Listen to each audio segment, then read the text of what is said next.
Today, I'm going to show you a social media ad that I made for a local business. Holy the internal stabilization of the Canon EOS R5 is incredible. Though, and the reason why I don't have any behind the scenes footage is because this is the most run and gun commercial shoot I've ever done. There's no one but me.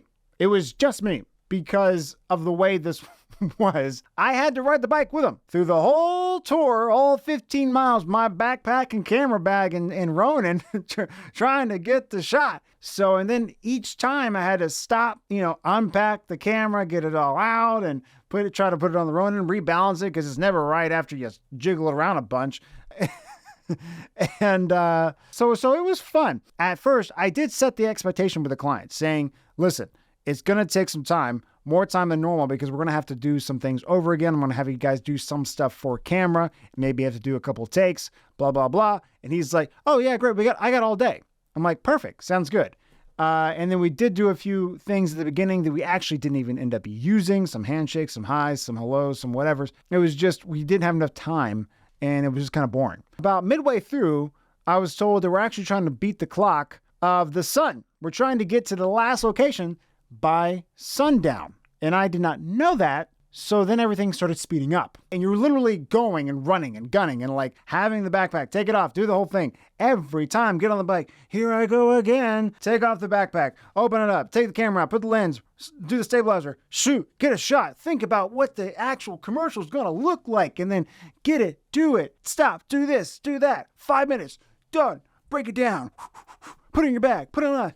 And now we're going. It was a whole thing. That's why there's no behind the scenes footage, because there was no time or anyone else there to get it. But I was very happy with how it turned out. Obviously, I did say already, I used the Canon EOS R5 on this shoot at 4K at 60 frames per second, which turned out very good. If you don't know, that's basically you can kind of slow things down, speed them up, and you get more frames. So it looks right. Very buttery. I loved it so much. And also you could see real time, of course, on the camera, slowing it down. I use the DJI Ronin S as a stabilizer. And for the drone shots, I use the DJI Mavic 3 Pro. That thing is real good. I am so happy with that purchase. It is an affordable, great drone. Okay.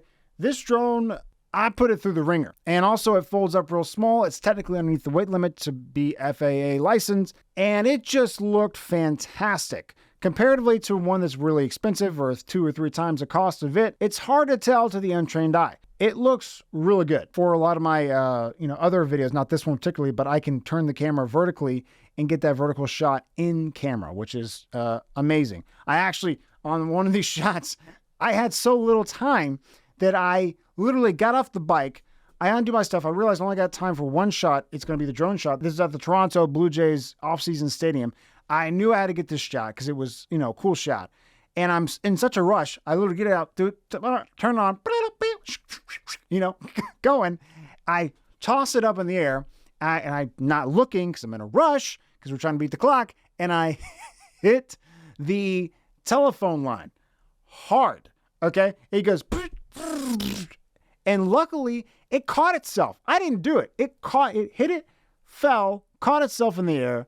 And then went above the cars and was fine. No scratches, no damage to the poles, no nothing. I was like, that's incredible. When it went out over the ocean.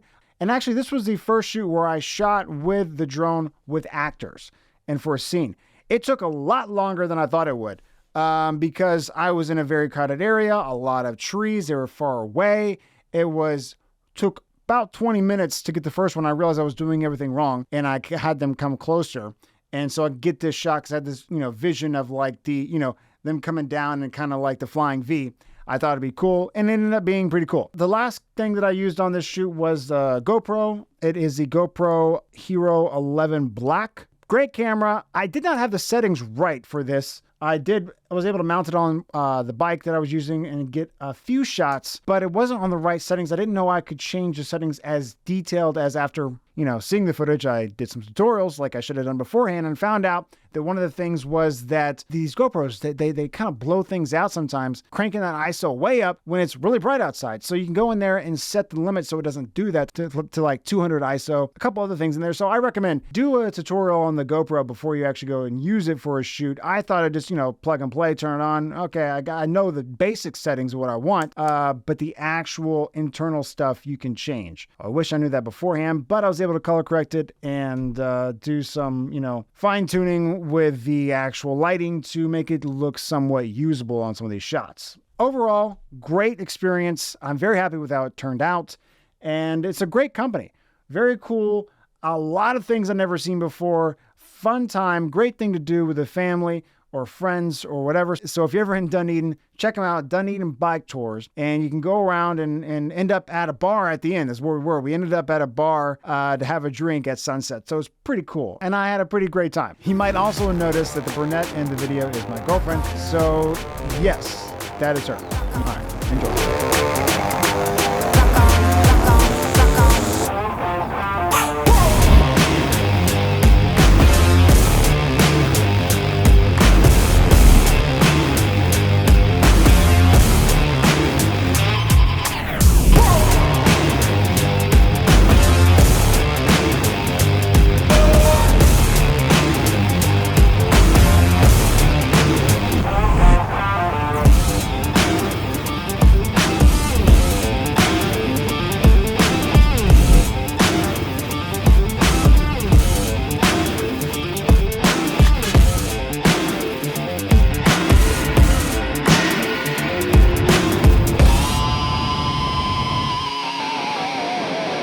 Well, I hope you enjoyed that. If you like the music, it was not the first choice. The first music that I chose was very laid back and chill and kind of beachy. I thought that was a vibe, but then it was just so boring and slow and you're like repetitive and you're like, okay. So I don't know if you ever had to change a video by changing the music. Seemingly easy to the outsider, to the editors, we know that changes everything. So it took quite a bit of time. I had to add some more shots, do more edits, basically make a whole new video, and come out with this rock and roll kind of soundtrack, and it gave it a kind of upbeat vibe and something that I really can get you going and make you feel like you're there, like, let's ride some bikes for 15 miles. Let's go see some stuff.